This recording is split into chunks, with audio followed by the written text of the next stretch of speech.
নমস্কাৰ, আমি অসমৰ ওদালগুৰি ডিষ্ট্ৰিক্টৰ পৰা আহিছোঁ। ইয়াতে মোৰ দেউতা অমৃত মজুমদাৰ, এফালে মোৰ মা চাইনী মজুমদাৰ।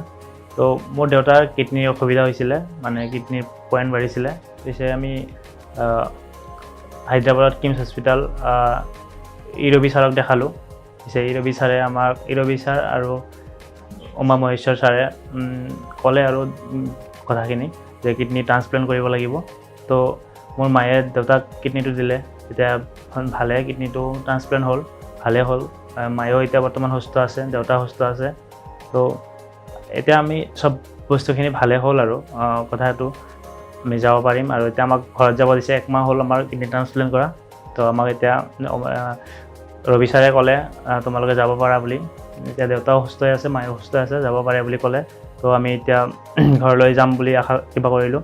তো আপোনালোকৰো যদি কোনোবাই এনেকৈ অসুবিধা হৈ আছে কিডনীৰ, তো আপোনালোকে কিমছ হস্পিটেল হায়দৰাবাদ আহিব পাৰে। এনেকৈ ইৰবি ছাৰক দেখাব পাৰে। পিছে কথাখিনি হ'ব।